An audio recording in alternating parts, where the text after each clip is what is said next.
Bonjour à tous, merci d'être ici pour la conférence sur l'ERP et l'avenir de l'ERP. Pour vous présenter cette conférence, nous avons Patrick Rally du CXP, qui est expert ERP depuis plus de 10 ans et qui travaille avec des éditeurs de logiciels. Donc je lui laisse la parole, une présentation et ensuite il y aura une petite phase de questions-réponses. Merci. Merci beaucoup. Alors en tout, je tiens à remercier toute l'équipe d'Accelor pour cette belle journée d'échange et de partage. Effectivement, je suis Patrick Rally, donc je travaille au CXP depuis 16 ans, très bientôt, et je suis là pour vous parler de l'avenir des ERP tel qu'on le voit nous au CXP. Et pour coller à la thématique finalement de cette journée, comment est-ce qu'on le voit et pourquoi est-ce qu'on le voit plutôt agile, flexible et hybride, avec une dominance du low-code qui est en train de gagner du terrain, en tout cas, sur le territoire des progiciels au sens large et des ERP, évidemment. Donc l'agenda que je vous propose aujourd'hui, c'est d'abord, je vais vous présenter en 2 mots pour ceux qui ne connaîtraient pas CXP, puis vous parler du marché des ERP et du contexte dans lequel aujourd'hui les entreprises évoluent, font leur choix ou pas d'ailleurs, en tout cas leurs contraintes. Je vais vous parler ensuite des enjeux des ERP, qu'est-ce qu'on attend aujourd'hui finalement des ERP, quelles sont aussi les grandes fonctions qu'on y trouve.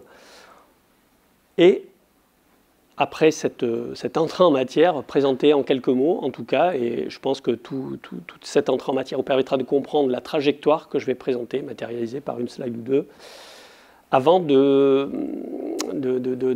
rappeler, en tout cas de définir ce que nous, au CXP, nous recommandons à nos clients utilisateurs finaux. Voilà. Donc avant tout, CXP. En quelques mots, alors moi je ne suis pas le plus habitué à présenter l'entreprise, puisque j'interviens plutôt sur des projets et sur de la veille techno, veille sur le marché des éditeurs et des intégrateurs en France et pays francophones, en tout cas pays limitrophes. Donc le CXP, c'est un cabinet de conseil, le premier cabinet indépendant de conseil qui existe depuis 50 ans cette année. Donc on a un certain recul et finalement on est né à peu près au même moment que l'ERP, si on regarde bien, et qui accompagne ses clients, les entreprises utilisatrices principalement, dans le choix de leurs solutions progicielles au sens large, pas que ERP, on intervient sur différents domaines, je vais y venir tout de suite après. Voilà, notre proposition de valeur, c'est vraiment de comprendre le marché, décrypter, savoir quelles sont les orientations qu'il faut choisir. J'espère que c'est lisible de loin. Donc CXP, on intervient, on accompagne nos clients via plusieurs axes, plusieurs approches. Une approche conseil d'abord, consulting. On accompagne précisément dans des projets, on construit, on collecte les besoins, on recueille donc les enjeux auprès des directions générales et tous les besoins métiers, les prérequis techniques, etc. Et on les aide dans le construction cahier des charges, sondage du marché, appel d'offres, dépouillement des réponses des éditeurs, des intégrateurs, et ça depuis 50 ans, je vous le rappelle, ce qui nous donne une certaine, non seulement connaissance, mais aussi une certaine légitimité sur le marché. Nous sommes, je le rappelle encore une fois, indépendant de tout éditeur, tout intégrateur, et ma présence aujourd'hui s'inscrit plutôt dans un décryptage du marché, puisque dans la promotion d'Accelor, que je connais depuis longtemps et que j'aime bien d'ailleurs, par ailleurs, mais ce n'est absolument pas de la promotion aujourd'hui que nous faisons. Donc du conseil auprès des entreprises utilisatrices, on fait aussi des études, des analyses, des benchmarks, du fait qu'on est en prise avec les entreprises et leurs projets tout au long de l'année avec notre équipe de consultants. Évidemment, ça nous donne aussi un certain crédit dans nos études que nous distribuons au travers d'une plateforme. Je vais y revenir tout de suite après. Donc certains clients n'ont pas de projet forcément tout de suite, mais font de la veille et s'inscrivent justement, souscrivent à nos services de veille, d'accompagnement, d'études, benchmark. Je veux une étude sur le décisionnel, sur l'IA, sur les RH, les solutions de paye, etc., etc. Donc voilà ce qu'on fait aujourd'hui au CXP. Différents autres services très rapides, un annuaire, donc on répertorie tous les éditeurs et les intégrateurs qu'on peut trouver sur le marché et qui nous sollicitent justement pour être répertoriés et référencés dans notre catalogue. Et enfin, de la formation, des masterclass, donc des webinars que certains éditeurs, quelquefois, auxquels s'associent certains éditeurs et intégrateurs, des événements, des petits déjeuners, etc., etc. Voilà, donc on intervient dans différents domaines fonctionnels, les ERP, je vous l'ai dit, la supply chain, la gestion électronique de documents, là des maths factures, qui est un sujet qui a tiré beaucoup de projets depuis 18 mois, et je crois qu'on en parle aujourd'hui aussi. Bon, tout plein de sujets, on ne va pas tous les citer. Et puis, on est multi-sectoriel, finalement. On intervient dans l'industrie, les services, le négoce, la distribution, le secteur public, etc., etc. On est généraliste, du coup. Notre cible principale, ce sont les grosses PME, finalement, généralement, en tout cas, PME, grosses PME, ETI, même si, historiquement, parce qu'on a été créé donc il y a 50 ans sous l'impulsion du ministère de l'Industrie, on a aussi quelques grands comptes qui continuent à nous faire confiance parce qu'ils ont l'habitude de travailler avec nous et ils trouvent qu'on leur apporte un service d'ailleurs assez exclusif en France. Voilà, juste pour information, notre société, donc CXP, a été rachetée il y a 15 mois. Et nous avons une antenne justement au Canada qui nous permet aussi d'avoir une vision avec une certaine proximité du territoire américain, notamment nord-américain, et où se trouvent de nombreux éditeurs, comme chacun le sait. Voilà. Présentation CXP, je vous rappelle qu'on a un stand, si vous souhaitez poser des questions, il y a mes collègues qui se feront un plaisir de vous accueillir. Alors le marché, le contexte. Évidemment, vous avez chacun votre vision. J'essaie de présenter aujourd'hui la vision de CXP, celle qu'on partage nous en interne et celle qu'on partage auprès de nos clients chaque jour quand on les accompagne. Alors, moi j'ai retenu trois axes aujourd'hui. D'abord un contexte économique, on va revenir, digitalisation et puis l'aspect réglementaire. Ce sont finalement les contraintes des entreprises aujourd'hui. Au départ, donc contexte économique plutôt inflationniste avec des projets, et vous l'avez peut-être constaté chez vous, dans vos entreprises, des projets qui sont quelquefois mis en stand-by, qui sont reportés, etc., etc. Et puis incertain, donc ce caractère incertain de l'avenir, finalement, pousse les entreprises à aller vers de la gestion budgétaire de plus en plus fine, de plus en plus pointue, du contrôle analytique de plus en plus fin. Donc on a plein de projets autour de cette visibilité qu'on souhaite avoir dans l'entreprise.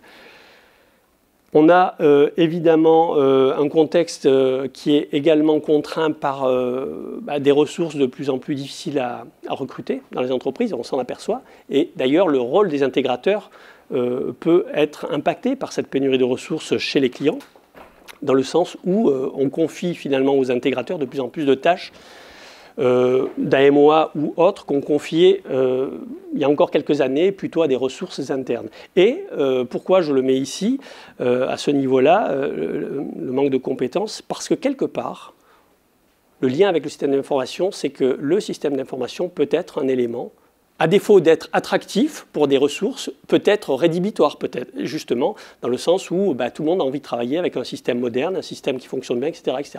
Donc chacun se reconnaîtra en fonction du système que vous utilisez. En tout cas, on peut imaginer qu'un système obsolète, ancien, etc., peut dissuader certaines compétences, notamment les plus jeunes, de rejoindre votre entreprise, si vous êtes dans ce cas-là, évidemment. Donc digitalisation, on en parle depuis un certain temps. On est dans la suite, dans la continuité finalement de l'informatisation des entreprises, tout simplement. Donc on continue à informatiser, on parle de transformation numérique, de digitalisation depuis un certain temps maintenant.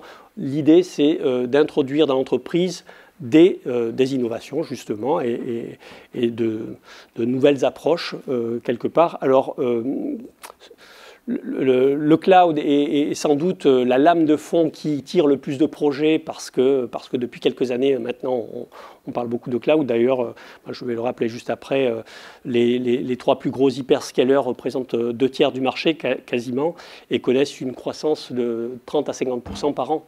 Et c'est dire à quel point c'est assez énorme. Donc tout ce qui est SaaS, sécurité, collaboration étendue, ça, on a beaucoup de projets autour de ça des entreprises. Donc c'est la transformation numérique, on mettra ça sous ce chapeau-là. Autre axe qui tire beaucoup de projets, c'est tout ce qui est autour de la data. Alors, évidemment, on parle beaucoup d'intelligence artificielle, etc., mais indépendamment de l'intelligence artificielle, dans l'industrie, on aura l'IoT et plein d'autres sujets comme ça. Mais le maître mot derrière, ça veut dire travailler la data. On y reviendra, c'est presque ma conclusion, vous le verrez tout à l'heure. Après, les aspects réglementaires, ça peut être sectoriel, ça peut être la réforme des manufactures qui va concerner toutes les entreprises à moyen terme. Donc ça oblige les entreprises à insuffler finalement du changement dans leurs équipes. Et ça nourrit des projets. Ça veut dire quoi? Ça veut dire que les entreprises ont des projets, elles viennent voir CXP pour celles qui font ce choix-là, évidemment. Et puis nous, on doit les aider dans leur contexte à choisir la meilleure solution, sachant que par rapport à la démat-facture, on a constaté, nous, CXP, on a accompagné de nombreuses entreprises dans le choix, finalement, de solutions de dématérialisation des échanges tiers. C'est-à-dire, on a des solutions d'achat. Ce n'est pas que de la démat-facture. Solutions d'achat parce qu'il y a les factures fournisseurs, mais aussi factures order to cash, donc vente. Et donc les projets, finalement, dans l'entreprise sont plus nombreux que la démat-facture simple. Enfin, simple, si on peut le dire comme ça. Alors, quelques chiffres de marché, je vais essayer d'aller un peu plus vite maintenant que vous êtes bien chaud.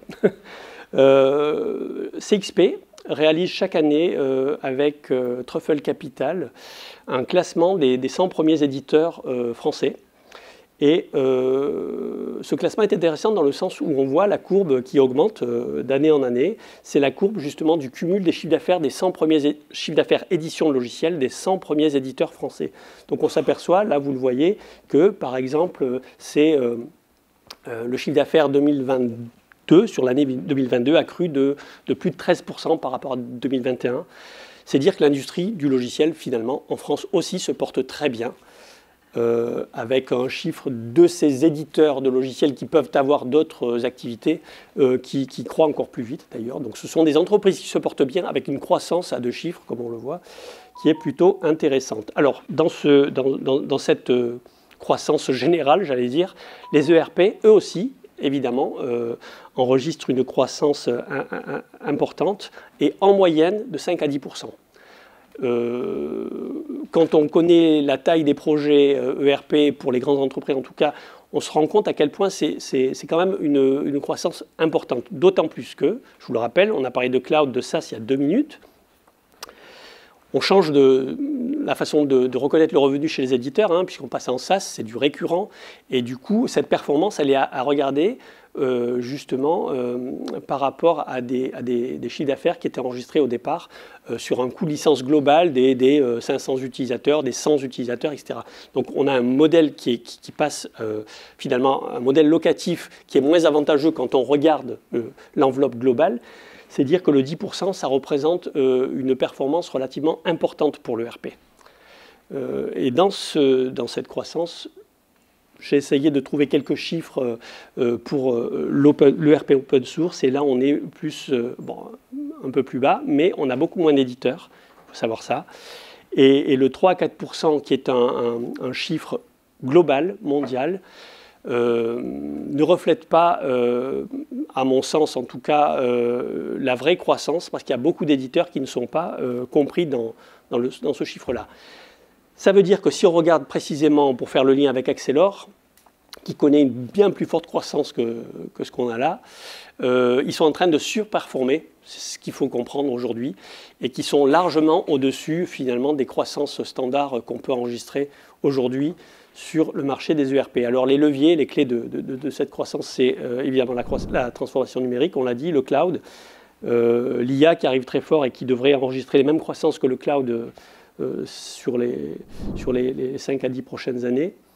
Et puis la distribution indirecte qui fait des intégrateurs finalement, aujourd'hui même des ISV, donc Independent Software Vendor, c'est-à-dire des éditeurs qui peuvent construire des add-ons, donc des apps aussi qu'on peut aller chercher sur une marketplace. Et c'est le modèle qui est en train de se dessiner aujourd'hui sur l'ERP, mais plus globalement sur les systèmes d'information, avec un système, une ossature, j'allais dire, et on y reviendra tout à l'heure, et des applications plus ou moins métiers, plus ou moins sectorielles, plus ou moins niches, qui viennent compléter ce système. Voilà, donc c'est pour nous les éléments de contexte pour l'ERP open source. Maintenant, je voulais juste faire un petit zoom parce qu'on est chez un éditeur open source aujourd'hui.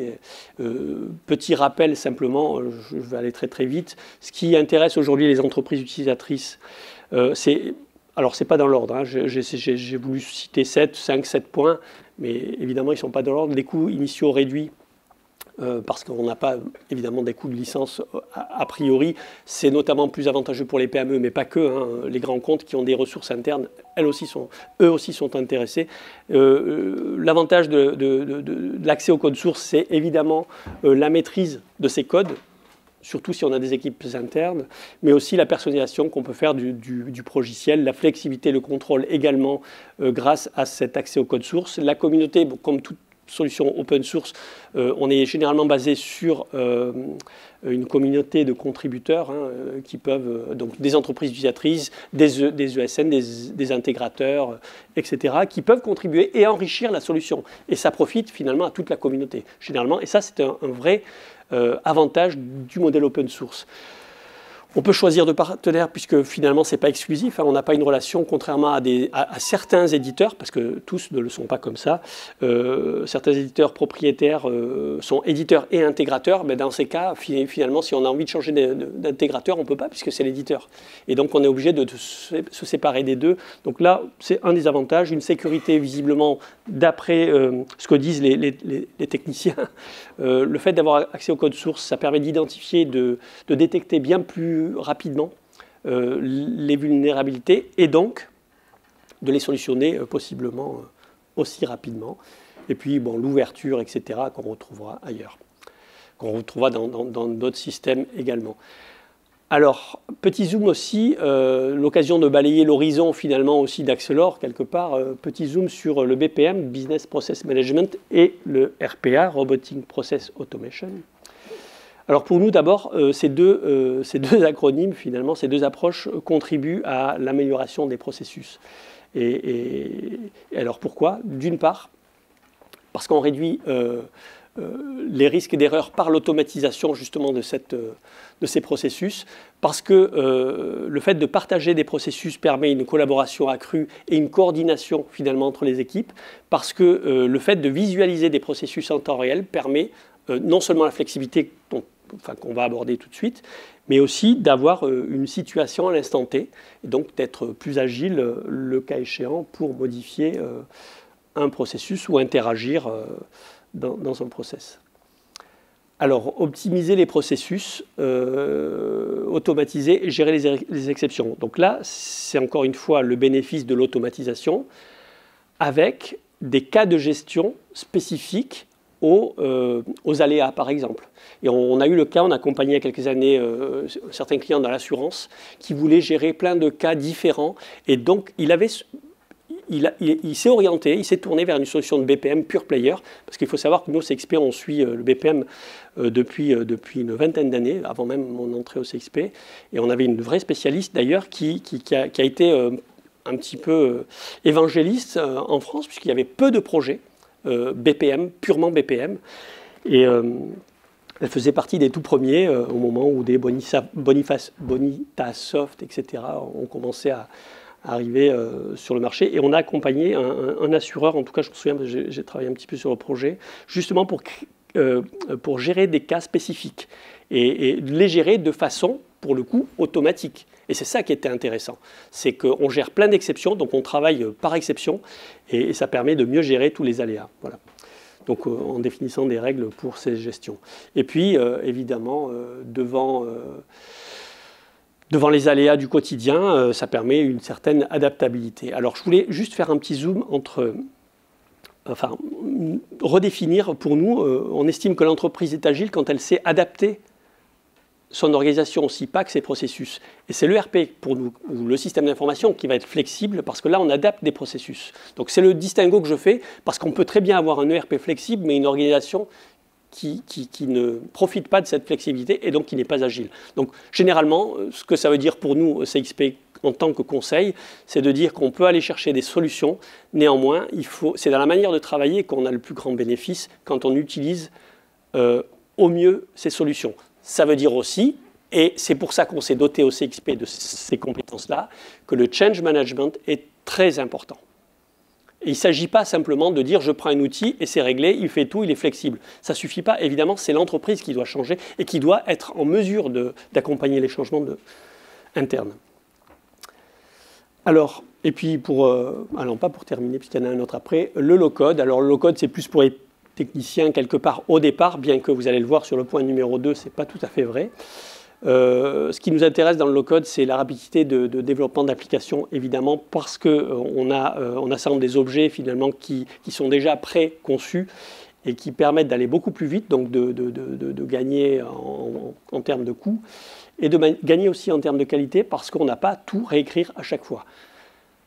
Généralement, le low-code, au-delà de la rapidité, on reconnaît un bénéfice dans la simplicité d'usage, dans le sens où on n'a pas besoin d'être ultra compétent au niveau technique et développeur pour aller chercher, ou aller développer des applications. Généralement, c'est dans les mains d'utilisateurs métiers. Et ça, c'est un gros bénéfice parce que même l'adoption, justement, on parlait de change il y a un instant, en termes d'adoption, c'est bien plus facile aussi. Et donc le low-code, finalement, ça permet d'être plus flexible, d'être plus scalable aussi, parce qu'on a des entreprises qui aujourd'hui ont un périmètre qui intègre une autre structure, par exemple. Eh bien, il faut pouvoir upgrader et puis il faut pouvoir monter en charge, et c'est ce qu'on peut trouver sur ce type de solution, et c'est ce qui nous intéresse, en tout cas nous au CXP. Et puis le dernier point, c'est l'IA, on en parle beaucoup. Alors nous, on reste un peu modéré par rapport à l'IA encore, puisqu'on attend d'avoir un recul suffisant, mais en tout cas pour le machine learning et pour l'exploitation des data et de l'IoT, etc., ça on y croit beaucoup. Et d'ailleurs, nous, on accompagne la plupart du temps des projets d'agrégation, de consolidation des data, au travers de MDM, par exemple, Master Data Management, de PIM. Alors, selon l'industrie, on y verra, on a une slide tout à l'heure qui va parler un petit peu de ça. Selon l'industrie, on aura tel ou tel autre MDM, mais ces projets de MDM sont très importants pour nous, en tout cas, surtout dans certaines tailles d'entreprise, quand il y a multi-sociétés, etc., pour partager un référentiel. Et puis, et d'ailleurs, c'est un des attributs essentiels de l'ERP aujourd'hui, hein, c'est l'unicité.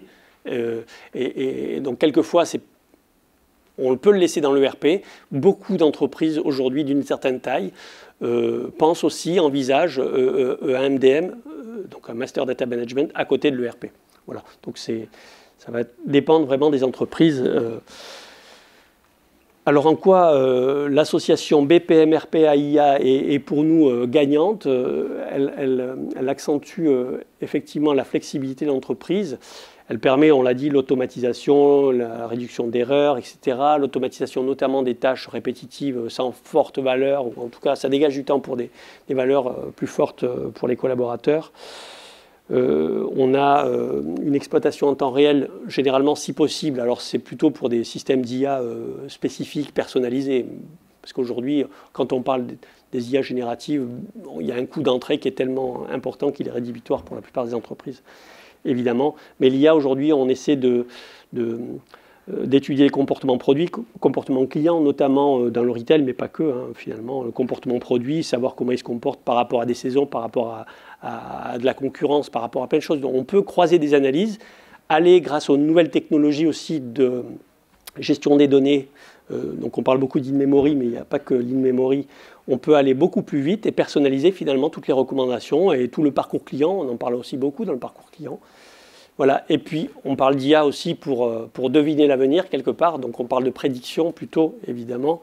Dans les systèmes achats, on a accompagné quelques entreprises et les solutions les plus abouties en termes de sourcing et de procurement, source to pay, procure to pay, bon, toutes les solutions d'achat finalement de premier plan se sont dotées de systèmes d'IA, notamment pour détecter les fraudes sur les factures, enfin fausses factures donc, et la défaillance éventuellement d'un fournisseur, etc., etc. Voilà pour donc.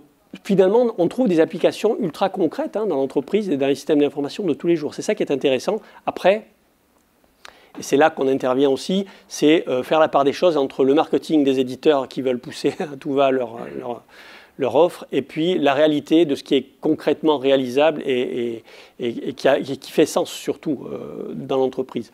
Dernier point, alors c'est juste une petite parenthèse parce que ça intéresse la plupart des entreprises aujourd'hui et nous au CXP on est de plus en plus sollicités pour ce type d'approche. RSE, donc responsabilité sociétale et environnementale, et on a trouvé qu'avec les systèmes d'information, finalement, il y a pas mal de points communs et de convergence entre ces deux approches. Alors, si on fait simple et qu'on parle d'industrie, On dit qu'on passe d'une économie linéaire, avec une surconsommation généralement, hein, où on produit, on vend, on produit, on vend, à une économie circulaire, on produit, on vend, on essaie de recycler, donc les deuxièmes mains, etc., etc. Donc on est de plus en plus, c'est un cercle vertueux évidemment, on est de plus en plus dans cet esprit-là. Et au-delà de la communication extra-financière des entreprises du CAC 40 et des grandes entreprises, toutes les entreprises aujourd'hui se mettent et publient leur rapport RSE. Donc c'est un sujet important, nous semble-t-il, qu'il faut absolument réfléchir dès que possible, parce que les deux, finalement, et c'est les points de convergence que je citais, les deux font appel et sollicitent tous les collaborateurs de l'entreprise. C'est une prise de conscience générale. Deuxièmement, on est sur l'ensemble de l'entreprise, et donc on parle d'approche systémique parce qu'on n'est pas sur un périmètre précis, c'est toute l'entreprise qui est concernée, tous les collaborateurs et tout le périmètre de l'entreprise. Ensuite, les deux sont régis par des cadres réglementaires. On ne fait pas ce qu'on veut, évidemment, tant dans la RSE qui détermine justement des certificateurs, des indicateurs de performance, justement, avec des classements que vous pouvez suivre, je crois, assez facilement, etc.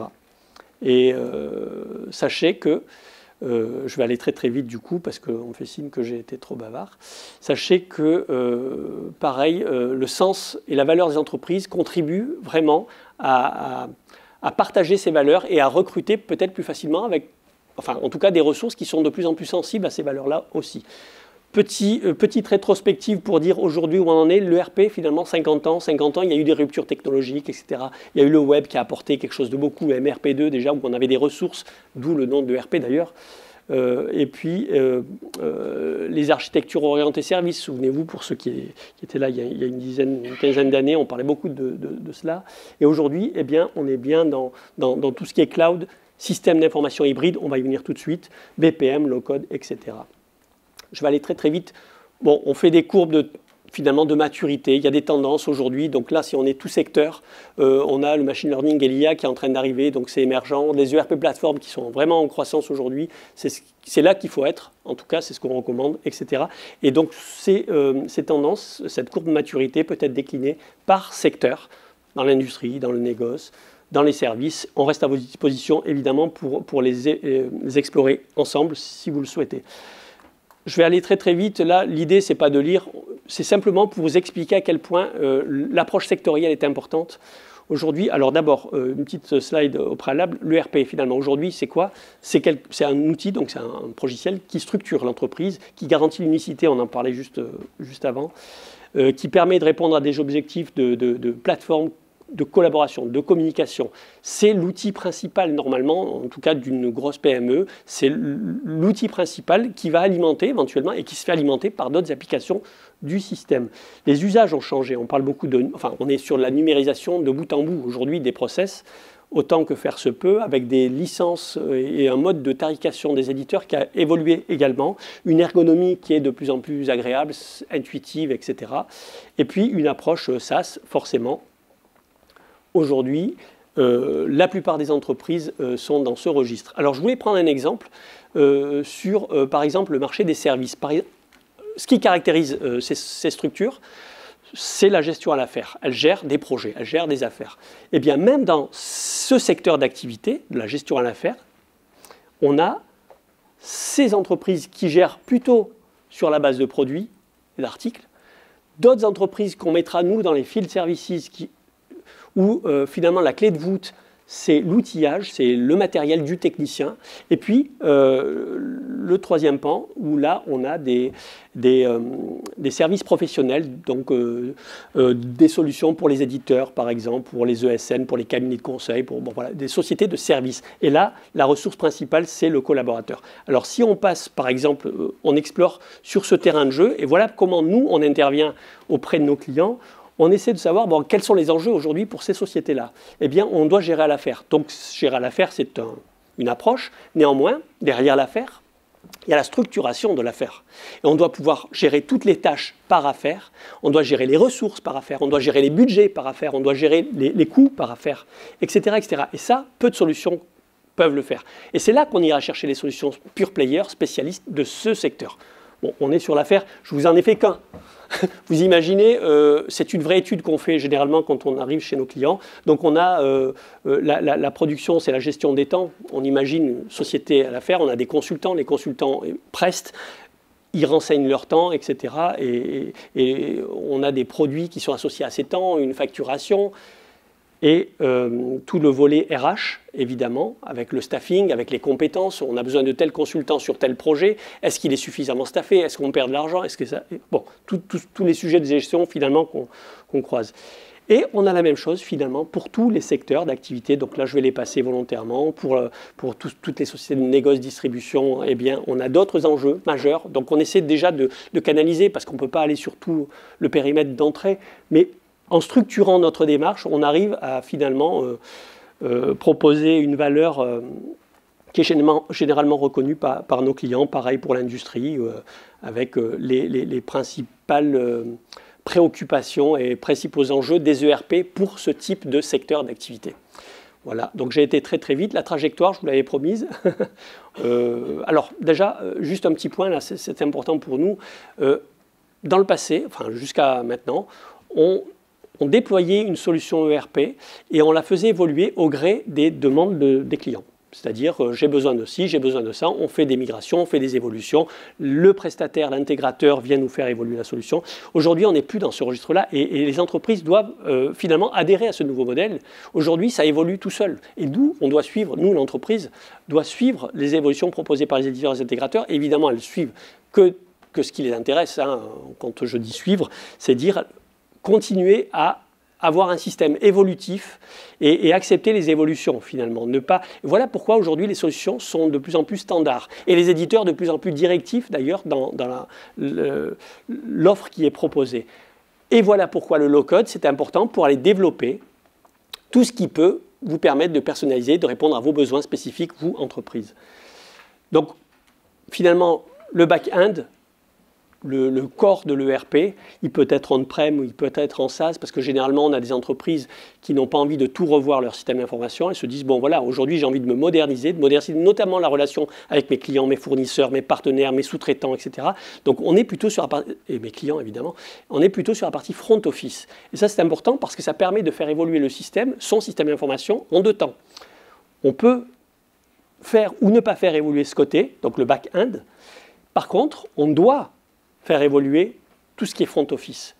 Et toutes les applications de RH, par exemple, parce que les collaborateurs, s'ils ne peuvent pas déclarer leur temps à distance, si on ne peut pas faire des achats dans des solutions modernes, accessibles partout, par exemple, aujourd'hui, les solutions d'achat sont quasiment toutes comme CRM, quasiment toutes en SaaS. Il n'y a plus de solutions, finalement, on-prem, quasiment. Et tout ça, le back et le front, ça fonctionne grâce à des outils. Et devinez quoi encore? Le BPM. Parce que c'est ça qui permet d'orchestrer, finalement. Et je me souviens du cas de... Il y a très longtemps que monsieur connaît d'ailleurs, parce qu'à l'époque, il y avait une de nos connaissances communes qui était chez un grand industriel du ciment, du BTP, etc. Eh bien, ils avaient ces deux géants mondiaux qui se sont rachetés, un qui était sur SAP, un qui était sur Oracle. Est-ce qu'il fallait revoir le système d'information de ce géant mondial? Bien non, ils ont mis un système BPM au-dessus pour faire fonctionner ces 2 sociétés, finalement ces 2 groupes internationaux, encore une fois, hein, mondiaux et d'une taille que je ne saurais décrire d'ailleurs. Et c'est cette solution. Et voilà pourquoi ici, à l'échelle d'un système d'information, c'est aussi les systèmes de BPM, les API, etc., qui permettent de faire fonctionner. Voilà comment, pour nous, l'ERP doit se décider pour aujourd'hui et pour demain avec ce qu'on a à droite qui peut finalement représenter une marketplace. Et si vous allez voir les leaders mondiaux aujourd'hui, eh bien c'est comme ça qu'ils proposent leur système d'information. Je parle d'SAP, Microsoft, Oracle, bon, peu importe. Un système, une marketplace, et on va chercher ce dont on a besoin. Donc c'est comme ça qu'il faut imaginer, pour nous, en tout cas CXP, les systèmes d'information le plus intégrés possible, pourquoi pas, évidemment. Par contre, on ira chercher les meilleures solutions de chaque domaine, et c'est là que c'est intéressant. Très très vite, en conclusion, la priorité des ERP pour nous, et pour vous, selon nous, c'est de simplifier le quotidien des collaborateurs. de l'entreprise au sens large, des collaborateurs. Il faut que ce soit simple, il faut qu'on ait envie d'utiliser la solution parce qu'elle répond à notre besoin d'une part, parce qu'elle est facile à utiliser, etc., etc. Donc vers des fonctions de plus en plus riches, de plus en plus métiers, on doit accroître la performance évidemment, analyser les KPI dans tous les sens pour avoir une vision en temps réel si possible de la situation, des processus, de manière à interagir et à modifier. Déployer des processus collaboratifs avec ses fournisseurs, ses clients, etc., etc., de manière à avoir le maximum d'interaction et de cohérence dans un processus global. C'est ça qui nous importe pour avoir une satisfaction derrière des uns et des autres. Et c'est bien comme ça qu'on entend aujourd'hui les systèmes d'information et les ERP a fortiori. Donc digitalisation, expérience client, on l'a dit, architecture avec des référentiels, on a parlé du MDM, par exemple, améliorer l'expérience client et utilisateur avec une ergonomie, on en a parlé. Et puis, évidemment, répondre aux normes et aux réglementations, sachant que d'après une étude Grant Thornton Opinionway de cette année, 2023, les 3/4 des entreprises ont initié une approche RSE pour les achats, pour les ETI en France. Donc c'est dire que c'est vraiment un phénomène, si vous n'avez pas encore engagé de réflexion, c'est le moment, nous semble-t-il, faut pas rater le départ, parce qu'après c'est dur à rattraper. Et puis enfin, et c'est sans doute un des mots de la fin qu'il faudra bien garder à l'esprit, la data. Et oui, la data, nous on n'est pas dans l'IA, etc., comme on en parle beaucoup dans la presse. Par contre, la data, oui. Et si, il y a quelques années, on était plutôt dans la mesure, donc les ERP permettaient de mesurer, il y a quelques années. Ensuite, on a eu une nouvelle génération qui permettait d'analyser, de comprendre, etc. On commençait des simulations, des prévisions, quelque part, avec l'anticipation et les ERP 2.0, on les a appelés comme ça, mais bon, peu importe. Aujourd'hui, on est bien dans la continuité, dans l'automatisation, finalement, des simulations pour permettre de comparer différentes simulations et se faire proposer par le système la meilleure option, le meilleur scénario. Et c'est là qu'on parle finalement d'intelligence artificielle, c'est plus du machine learning quelque part. Par contre, il faut une puissance de calcul, etc. Il faut générer des datas, déjà d'une part, parce qu'on me dit souvent le pétrole de l'entreprise, c'est la data, etc. Oui, ben, il faut générer des datas, il faut les collecter, il faut les nettoyer, les enrichir ensuite, et puis les injecter dans un système de réflexion décisionnel. On l'appelle généralement décisionnel, mais ça peut être un système finalement propre que vous créez pour générer des simulations et comparer les simulations au réel pour savoir quel est le meilleur algorithme et quelle est la meilleure simulation et quelle est donc la meilleure anticipation de ce qui va se passer pour imaginer ce qu'on doit produire. Parce qu'après, il y a des applications concrètes, évidemment, dans l'entreprise. Qu'est-ce qu'on produit, qu'est-ce qu'on achète, qui on recrute, combien on recrute, etc., etc., etc. Donc les défis de l'entreprise, vous avez compris, performance d'abord, toujours, mais ça c'était déjà le cas, ça le reste. Richesse fonctionnelle, qualité, traçabilité, bon, dans chaque industrie on a ses préoccupations spécifiques. Intégration, ouverture technologique, intégration des systèmes, avec des outils de plus en plus collaboratifs, donc qui doivent permettre et favoriser la collaboration.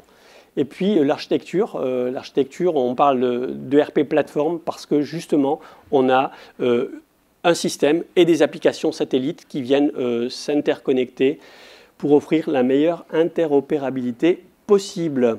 Et enfin, évaluer les limites. Donc ce qu'on recommande nous à nos clients, c'est déjà d'évaluer les limites de son système d'information, donc au travers d'un audit chez CXP ou chez un autre spécialiste. À la limite, pour l'audit, c'est pas là que la différence est la plus importante. Par contre, pour l'alignement au processus proposé en standard par les solutions du marché, effectivement, je crois que c'est là que CXP a le plus de valeur ajoutée pour les entreprises. Miser sur un ERP flexible, on a compris pourquoi, pour pouvoir adapter ses process le plus facilement possible. Renforcer la collaboration, c'est très très important pour nous et ça permet à l'ERP finalement d'étendre son champ d'action en mettant à contribution le maximum de collaborateurs internes et externes, notamment pour les sociétés de services, j'en parlais tout à l'heure. On peut très bien avoir des freelances, recruter des freelances, mais leur donner un accès au système d'information de manière à ce qu'ils alimentent notre système d'information et donc la facturation de nos clients, etc., etc. par exemple. Valoriser les données, on vient de le voir, et piloter par des KPI pour avoir la meilleure vision et la meilleure agilité d'entreprise possible.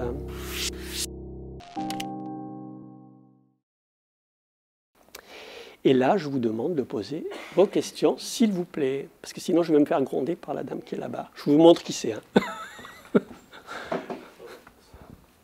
Oui, bonjour, j'ai une question sur la notion de back-end et front-end oui. que j'ai peut-être pas bien saisi. Le front-end, pour vous, c'est des modules complémentaires qui viennent s'intégrer dans le back-end, c'est ça? Qui viennent s'intégrer, pas forcément, en tout cas communiquer. Généralement, aujourd'hui, on a des plateformes API qui permettent de plugger une application. Par exemple, une application de paye. Par exemple, une application de CRM. Par exemple, une application de facturation, même pas de CRM, de facturation, parce que là, on a de plus en plus, dans les écosystèmes, j'ai cité les 3 majeurs, il y avait Salesforce aussi, avec sa marketplace. Eh bien, l'idée pour nous, c'est de dire, votre solution ERP, finalement, elle peut dater, mais pour vous moderniser et avoir des retours sur investissement rapides, on n'est pas obligé de tout changer. Parce qu'un projet ERP, imaginez, hein, sur une ETI, ça va être facilement 2-3 ans quand même. Donc, est-ce qu'il faut attendre 2-3 ans et laisser ses clients insatisfaits, etc., etc. Donc, par exemple, pour une interface client, une application de paiement, par exemple, ou de RH, eh bien, on a besoin d'avoir une application rapidement pluggable. Ça modernise le front, finalement, vis-à-vis de l'extérieur. Ou des collaborateurs même, hein, mais c'est du front. Ce n'est pas dans les processus d'industrie, de production, par exemple, de finance, qui peuvent être modernisés, mais peut-être dans un second temps. J'ai un autre exemple. Il y a des sociétés, par exemple, qui font de la maintenance sur des gros systèmes. Alors, imaginons qu'on ait 3000 ou 4000 utilisateurs. Il y a des activités qui évoluent plus vite que d'autres dans une entreprise. Il y a des évolutions qui ne sont pas nécessaires. Eh bien, si on doit prioriser les budgets, et souvent, on l'a vu en première slide, hein, c'est le pilotage budgétaire qui devient de plus en plus contraignant pour les entreprises. Donc le prisme financier est important. Eh bien, on peut dire, bon voilà, on met l'accent sur ces priorités-là. Tout cela, on ne le fait plus évoluer pendant 2, 3, 4 ans. Dans tous les cas, notre éditeur, qui est un des leaders mondiaux généralement, il va nous demander de migrer parce qu'il arrête le support et la maintenance de ces solutions. Donc là, on les laisse, pardon pour l'expression, on les laisse mourir. On ne les fait plus évoluer. Par contre, on fait évoluer tout ce qui est front. Ça, c'est important parce que c'est nos clients, parce que c'est nos collaborateurs, parce que c'est nos sous-traitants, etc., etc. Donc, c'est de l'intégration, effectivement, en termes d'interopérabilité. Oui, c'est de l'intégration. On perd un peu le sens d'intégration de l'ERP. Voilà, c'est pas de... Quand on dit ERP, on dit c'est un outil intégré. Eh ben voilà. C'est plus intégré, quoi. C'est plus intégré, c'est désintégré, vous avez raison. Alors, non, mais c'est vrai, on n'est plus sur... Et c'est pour ça que quand on parle d'hybride, c'est aussi cette hybridité-là dont on parle.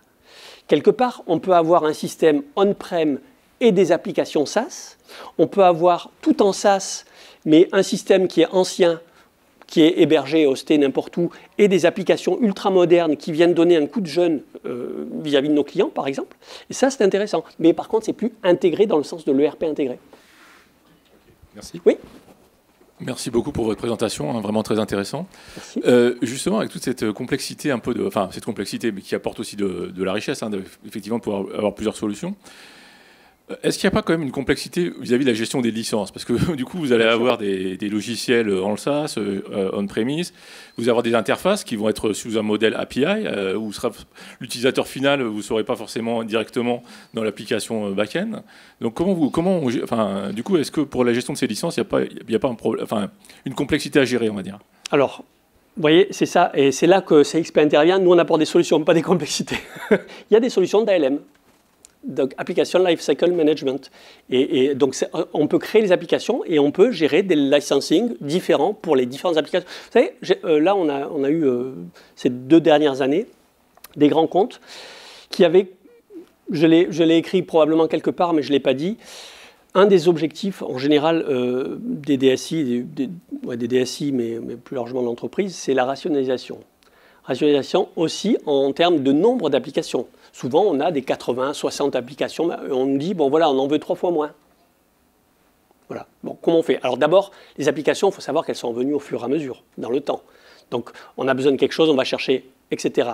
Donc, à un moment, on peut chercher une application qui regroupe 7, 8, 10 applications. Donc, déjà, c'est un élément de rationalisation et de réduction de licences. Après, par rapport aux licences, non seulement il y a le nombre de licences par rapport au nombre d'applications, mais en plus, et c'est ce qui est écrit dans le mode de tarification, il y a des licences pleines, des licences light, des licences presque au processus, c'est-à-dire que je suis logisticien, j'enregistre des entrées, eh bien, je n'ai pas besoin d'avoir accès à tout le système supply chain. Je vais avoir juste peut-être 3 ou 4 écrans qui me permettent de réceptionner, de dire qu'il y a un problème, de créer un litige. Bon, vous voyez, et ben, on ne va pas payer la même chose. Aujourd'hui, les éditeurs logiciels vont vers ça, enfin, depuis quelques années, hein, ce n'est pas tout de suite, mais donc, ça engendre une complexité, mais ça engendre surtout une économie. Parce que, je crois que c'est comme ça qu'il faut le voir. Si on a besoin d'une solution ERP, d'une solution CRM, d'une solution RH, on n'a pas les mêmes utilisateurs derrière. Et il faut savoir aussi que la plupart du temps, quand on a des solutions SaaS, donc surtout sur les solutions front, il y a un nombre d'utilisateurs restreint, puisque ce sont des applications métiers. Et ce sont souvent les métiers qui sont partie prenante même du choix. Et donc c'est comme ça que ça se gère, hein. Mais il n'y a pas de secret. Après, on a besoin de différentes applications. Il vaut mieux prendre une application niche que rester avec une licence full d'un ERP pour avoir une petite utilisation. Voilà. Après, c'est la réduction du nombre d'applications qui réduira forcément la complexité que vous évoquez. Bonjour et merci aussi pour toutes ces explications. J'ai une question concernant les GPS applicatifs. Comment vous voyez finalement l'arrivée ces dernières années des GPS applicatifs? Est-ce que vous considérez que le projet de RP a été raté ou alors est-ce que c'est un mal nécessaire de type learning, Lemon Learning, WalkMe, etc. qui viennent se plugger justement puisqu'il n'y a pas de doc, les gens ne sont pas bien formés, ils démissionnent, ils sont remplacés et pas formés, etc. etc.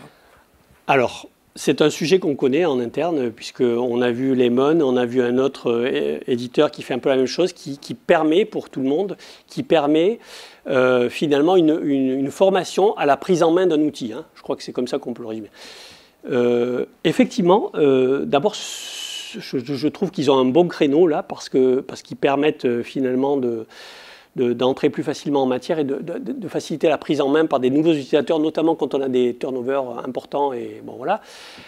Après, ils viennent que, si je peux le dire comme ça, remplacer des applications qui existaient déjà, qui étaient proposées par certains éditeurs, qui avaient ces sessions de learning, de e-learning même, où il y avait, alors même il y a 15 ou 20 ans, il y en a qui l'appelaient mon compagnon, mon copain, mon ami, je ne sais pas comment, mais c'était des petites aides finalement, online ou pas, qui permettaient de faciliter la compréhension, qu'est-ce qu'on attend ici, etc.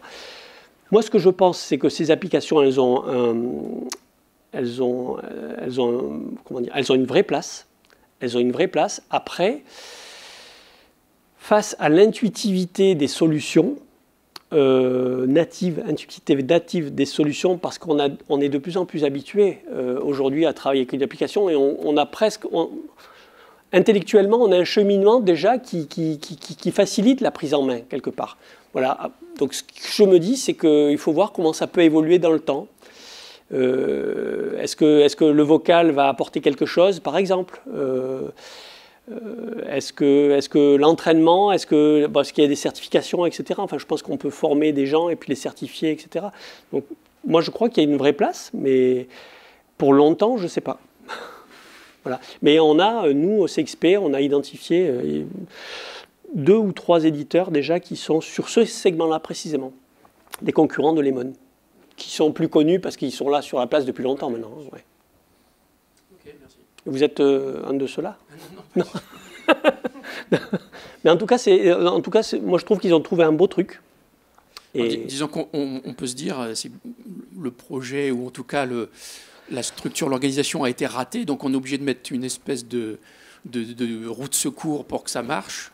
Mais en même temps, c'est pas forcément raté. Voilà. Vous savez, ce qu'on observe et vous l'observez probablement tout autant que nous, ce qu'on observe, c'est que au fil du temps, il y a une déperdition de la connaissance et de la formation. y compris et encore plus depuis qu'il y a des solutions SaaS qui évoluent au fil de l'eau. Et on peut vite être décroché. Finalement, en 1 an ou 2, on n'a pas touché à quelque chose, on peut être décroché. Donc moi, je trouve que c'est super d'avoir ce type d'application qui permettent à quelqu'un de se remettre vite dans le sujet. Voilà. Mais c'est vrai que la déperdition, enfin, il y a des gens qui ne savent plus travailler. D'ailleurs, vous savez, il y a quelques années, les gros éditeurs mondiaux ont créé des postes chez eux, au sein de leurs équipes, de Customer Care, qui étaient là pour essayer de vendre de l'additionnel, quelque part, mais aussi pour s'assurer de la bonne utilisation des logiciels. Parce que souvent, quand on n'utilise pas bien le logiciel, ben, on n'en tire pas profit tel qu'on pourrait le faire. Et ce type d'application permet justement de rationaliser finalement l'utilisation qu'on fait du système. En tout cas, je vous remercie à toutes et à tous, et bon forum, bon salon, et à bientôt. À vos dispositions, CXP a un stand juste à côté. Merci. Merci, merci.